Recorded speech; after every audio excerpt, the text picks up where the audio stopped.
Hey everybody, and welcome to another video. Today we are going over the wide book recommendations for Gamenightathon.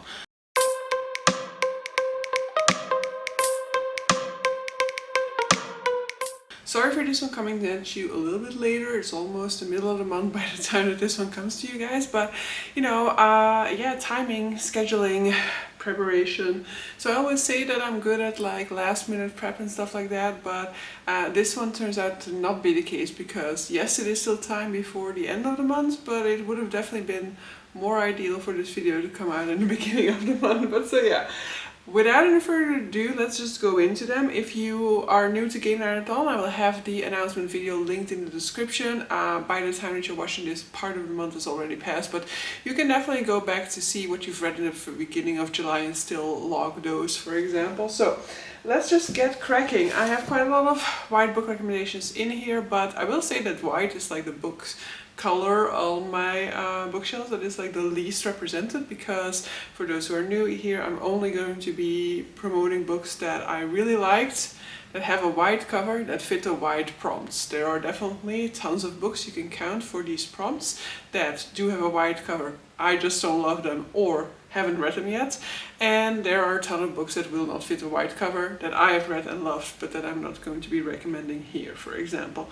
And yeah, as with the previous ones, if you know of any books that fit these prompts that you want to be recommending, then definitely put them down in the description box. Well, no, not the description box, put them down in the comment section so that other people can also find out about them. But so, let's get going. The first one that I'm going to recommend is A Natural History of Dragons by Mary Brennan. This is the first in a series. It is a dragon-based series, which is basically a woman who wants to be a dragon anthropologist. So it's a historical fantasy looking at science and like exploration, stuff like that. This one I would definitely say would fit the mood read one. I'm not entirely sure whether it fits any of the other sort of like genres, so I'm not entirely sure whether it fits many of the other prompts. It is over 300 pages, so it does not fit that one. I'm not entirely sure whether we could count this as a genre blends, because it is definitely fantasy, but it's definitely very different from what you think of when you think of fantasy. So it might feel more like a historical book that has fantastical elements to it, rather than read as a typical fantasy that is set in history. It reads more like a historical book with fantasy elements to it, potentially. So potentially you can count it for that, for example. And then it does have more than 3 colors on the cover, I'd say we could say. So this is like a sort of reddish, then we have the white, like off-white here, black in the title, blue of the creature with some gray through there. So I would say that that counts for more than 3 colors. And that is more or less it. I don't know or don't remember whether this has queer elements in it to count for that prompt, for example.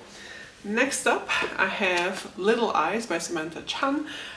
Samantha Schweblin, totally wrong name. So this is a, I think it's Argentinian book.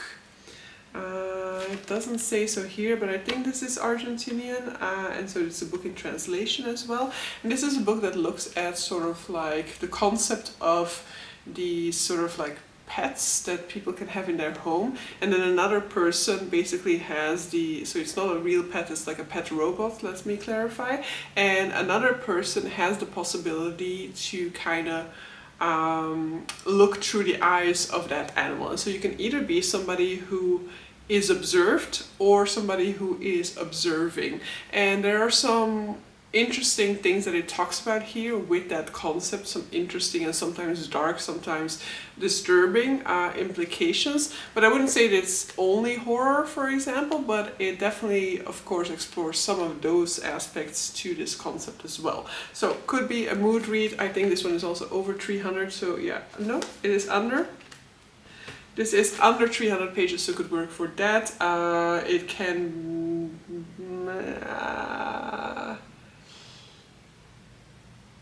It can count for the more than 3 colors because it has the white, the black, the pink, but also in the pink here the title is in red, so it has more than 3 colors, and that I think is more or less it. With all of these books there are the potentials for the tavern or barn setting one. It is possible for that to be in there, but I don't remember. So it definitely isn't prominent enough of an element in there. Not that it needs to be prominent for that prompt, but not prominent enough for me to remember whether it works. It's just what I'm trying to say. Then we have The Bastard of Istanbul by Elif Shafak. This is another translated book, or no, it's maybe even written originally in English. This is by Elif Shafak, who is a Turkish writer, and I think she originally wrote in Turkish, but like the most recent stuff that she's written has been immediately written in English, so perhaps this is also the case for The Bastard of Istanbul. This is a book that looks at the sort of Armenian-Turkish conflict, and we have a girl who has grown up in the US who basically goes over to Turkey to meet her family, I believe, and she's an outsider kind of coming into how life is there and doesn't really have much understanding of, you know, the conflict, the traditions, the culture, and that is an interesting way to look at this background. And then there's like, yeah, I really like, I'm doing such a horrible job selling this book now because it's also become a little bit vague in my mind, but I just remember this was a 5-star read for me. It was such an atmospheric read. There's so much about food in here, which makes me think that this should probably be working for tavern and bar scene. I feel like there is a scene in there that I can kind of remember, and yeah, this one I would highly recommend it. It also, like, if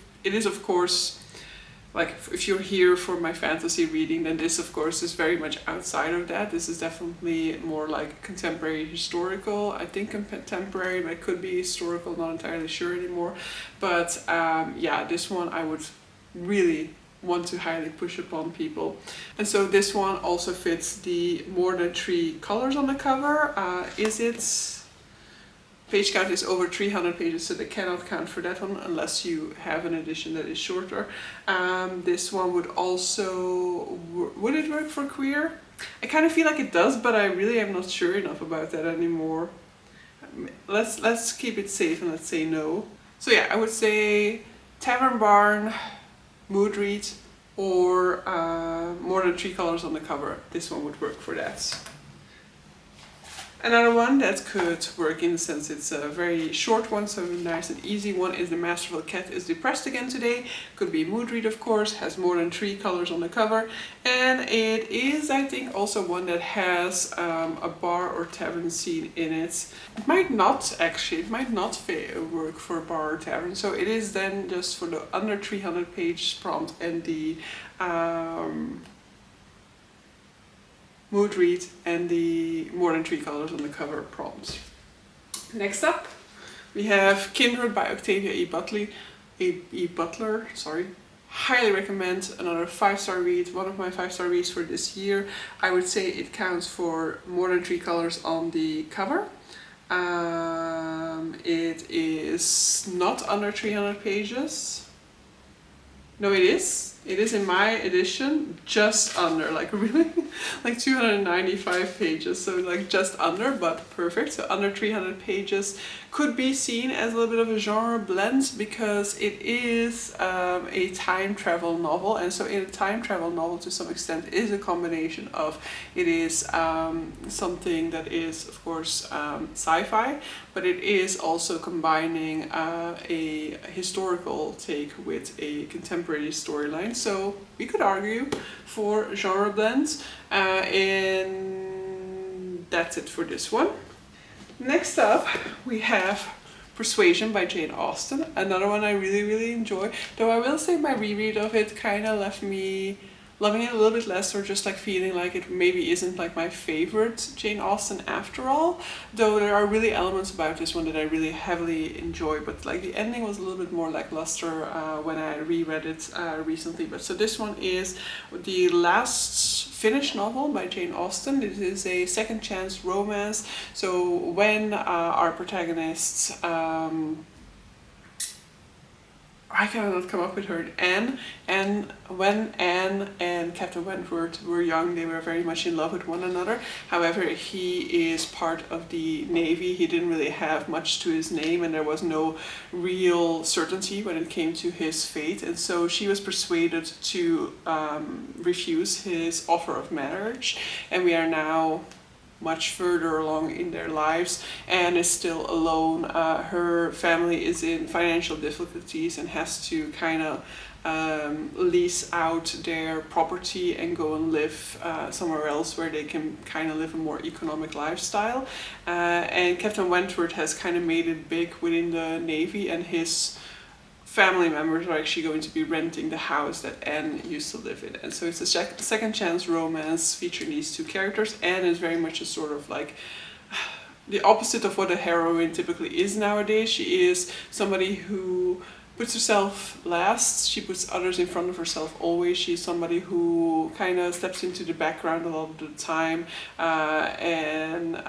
you know, is just a reliable friend who is always there to support others but never really steps into the front lines herself. And so I love that type of character, and I love the fact that she is the heroine of this book. But that is also why I feel like a lot of people don't really like Persuasion all that much, because they feel like Anne is a little bit too much of a blank character, but I definitely don't feel like that is the case. But so this one can work for mood read. This one can work for is it under 300? I feel like it is. Yes, it is under 300 pages. It has a bar or tavern scene. This one does not have more than 3 colors on the cover, so if you want to count it for white, you have to find another cover for it that does have more than 3 colors on the cover. It is not queer, and I would definitely not call it a genre blend neither. Next up, another one that is a 5-star is An Orchestra of Minorities by Chigozie Obioma. There's a new Chigozie Obioma that just came out that I'm hoping to get to in some of the coming months. This is a book that was nominated and shortlisted, I believe, for the Booker Prize in 2019. This is a Nigerian novel in which we are following a young Nigerian boy who's in love with a Nigerian woman who's from a more sort of like richer family, and the ways in which his life is kind of destroyed through that love. But simultaneously later on we will also see how that love and his feelings of, you know, how that love has destroyed him lead him to on a path of sort of like revenge that then simultaneously also destroys her. I really enjoyed this one. I thought it was really heartbreaking, heartfelt, really well written. I was really engrossed throughout. This one would work for more than 3 colors on the cover or not? Well, in this case, yes. So you have the, well, in any case, I feel like you have the golds, the silver, the black, the white, so there's already 4 colors, and then here you have the red of the Booker Prize sticker, of course. It is definitely not under 300 pages. I'm not able to say whether it has a bar or tavern scene in it, and I would not count it for genre blend. So I would say mood read or more than 3 colors on the cover is what this one could work for. Next up we have Before the Coffee Gets Cold by Toshikazu Kawaguchi. There are 4 books out in the series, and all 4 of them have a majority white cover, so all 4 of them could work in that sense. This is a sci-fi series in which we're looking at a cafe in Tokyo where you can travel back in time if you drink the coffee, but you have to come back before the coffee gets cold. And there are a few other rules as well.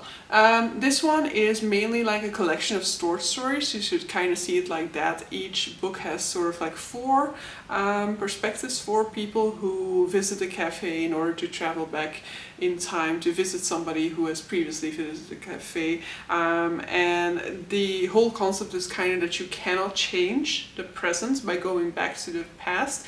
And so the question that this series kind of asks is, why do these people want to go back knowing that they cannot actually change their present circumstances?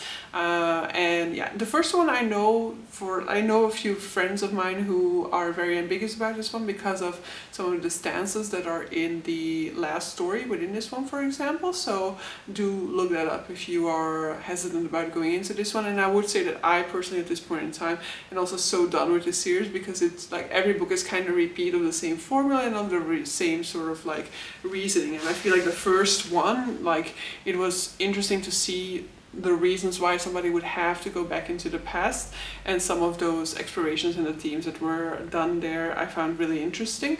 But and the second one I still found to be really interesting as well, but then I started to feel like it was just like being dragged out, and it's just like, okay, we see that this formula works and we see that this formula sells, so let's just keep on producing more books within the series, even though we're not really adding anything new to it. This one works for under 300 pages, could be a mood read, of course, genre blends, because this is, technically speaking, a sci-fi, but it's definitely more a book that is a contemporary with sci-fi elements to it. And it has a tavern or bar scene, of course, because it's set in a cafe, and I don't think that there are queer elements to, especially the first one, and I'm actually not entirely sure whether there is any book within this series that has queer relationships in it. So I would not be able to confirm that. You would have to look that up in case you are interested in that, in using it for that prompt. Next up we have Such a Fun Age by Kylie Reid. This is a debut novel. It's a book about a black woman who basically is a nanny to a white family, and one night the mother of this family kind of asks her to take the child to the supermarket or anything like that, to take her out of the house for a while because of some circumstances. And in the time in which that black nanny is with the child in the supermarket, a white woman kind of calls the police because she finds it to be very what do you call that, suspicious that a black woman is there with a white child. So basically the police shows up to investigate whether she's kidnapping this child or not.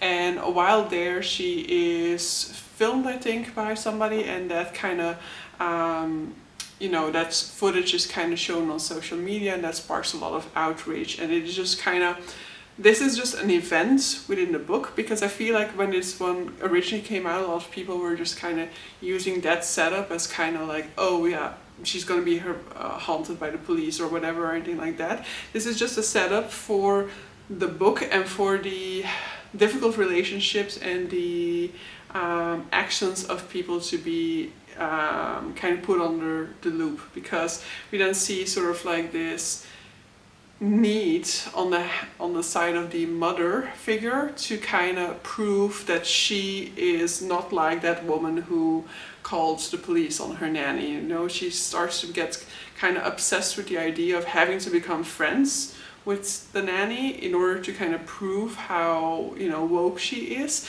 And so it explores a lot of concepts around allyship and false allyship. I really thought this one was really interesting and very well done, and it was just really like a page turner. I went through it like crazy, and there is another book by Kylie Reid out in the meantime that I also really want to get to. This one could work for mood read, of course. They all work for mood reads, but is it? I would say this is it's not a sticker, it's a printed sticker, so it actually works. So we have the white, the blue, the pink, and we also have the black from the text, so it would work in any case, and then the yellow here from this printed sticker, so this one would also work for more than 3 colors. Does it have a tavern or a bar scene? I cannot remember one. That does not necessarily mean that there is none, but I cannot for certain say that that is the case. And then I think that that is it for the prompts that this one works for. Then I thought I had 2 Brandon Sanderson, but apparently I left the other one behind over there. A lot of the Brandon Sandersons would work for the white cover because of the fact that all of his UK editions, most of his UK, I know I left it behind because it was mostly grey. Most of the UK covers are white, so a lot of them would work. I'm just taking Warbreaker here because this one also has more than 3 colors on the cover. Potentially some others do as well. But so this one is a book about 2 sisters who are princesses of one kingdom, and one of them is kind of promised to wed the crown prince emperor of another one, and then her older sister, who's kind of seen as the dutiful one, the one who just knows her place and never does anything out of order, whereas the younger sister is more the spontaneous one. She travels behind her sister to kind of keep an eye on her, help her out. And this is a book that works with color magic, so this is also why you have more than 3 colors on the cover. And it also has a sentient sword, which is one of the most fun elements about this series, so about this book. So this one is potentially a mood read. This one could work as more than 3 colors on the cover. It most likely has a bar scene, I guess, but I'm not making any promises about that. It has a bar scene, right? I feel like it does. But I'm now so unsure about whether I should say that, because then if it isn't, you guys are going to be like, I read this whole book, because it is a pretty long one. So this one would work for a 6-space cluster, for example. And then if you read it for that and it doesn't turn out to have a bar scene, you're just going to kill me. And I think that those are the prompts that this one would work for. The final one that I took with me, though, there is another one that I actually own that I apparently forgot to take with me here, so I'll just mention it later on and just put the cover on the screen. Final one that I physically have here is the Eleanor Oliphant is Completely Fine by Gail Honeyman. This would work for mood read. It does not have more than 3 colors on the cover, but it might have in other editions, though if we're gonna count like a little bit of like brown around the matches, then maybe we could also count this one for more than 3 colors. This is a book about a woman with well, basically it's just about a woman and her mental health issues. She is a sort of like recluse woman, of somebody who doesn't really step out of her comfort zone very often, and is I really like the plot of this is kind of to some extent escaped me. This is a book that I definitely felt like was going to therapy alongside the character. You find out some heartbreaking stuff about her past along the way, and it is also about, I feel like she's also like starting to date and open up to the possibility of sharing her life with somebody, but I'm not entirely sure anymore actually about all of that. So let's just read the back, I guess. Eleanor Oliphant leads a simple life. She wears the same clothes to work every day, eats the same meal deal for lunch every day, and buys the same 2 bottles of vodka to drink every weekend. Eleanor Oliphant is happy. Nothing is missing from her carefully timetabled existence, except sometimes everything. That doesn't tell you much. But what that definitely implies to me is that I definitely am close to certain that there is a tavern or bars, like a bar scene in here, or a restaurant scene. I'm pretty sure of that with this one. This one could then work for mood read, of course, and that is it. Like, if we're gonna count that as more than 3 colors, then maybe. There's probably also a different cover out there, so maybe that one could more easily work for the more than 3 colors on the cover prompt. And then the final one that I'm gonna mention here is The Shadow of What Was Lost by James Islington. This is potentially over 600 pages as well, so could potentially also be for a big cluster, but I'm pretty sure it is, but don't hold me accountable to that. Look that up online, I guess. But so, The Shadow of What Was Lost is a story about 3 friends at a sort of magical school. They live in a world in which magic is very much bound by rules and regulations, because in the past there was a huge misuse of magical power, and that kind of went awry, and as a result there are now these rules that bind magicians, and they literally bind them, so it's not like they can break them and then have to face the consequences. They cannot even break them. And our three friends are at this sort of magical school where they will have to take a test to kind of prove that they can control their powers, and if they cannot, then their powers will be stripped from them. And one of our three friends is actually somebody who is fearing for this test, because since the day in which his powers have awoken, he hasn't been able to use them again since then. I'm gonna leave it at that, I think, in terms of my description. I feel like that's enough of a hook into the story. This one could be potentially a mood read. This one does not have more than 3 colors on the cover, I feel like, but this one does have a bar scene, or a tavern scene actually more accurately within this one. And in principle it's a genre blend, so I don't know whether you would see that within the first book, probably not. But there is some element there that you find out throughout the series that is a sci-fi element that made its way into a fantasy series, so it is a sci-fantasy to that extent. Yeah, I'm gonna leave it at that. So those are the recommendations for white books. Leave me more of your recommendations down below. Good luck, happy hunting for more white books that would work for the prompts here and that would have like the decent page counts for you to not have too many negative points. This is the final recommendation video for Gamenightathon, so happy reading to everybody, good luck on Gamenightathon, and see you guys for the next one. Bye!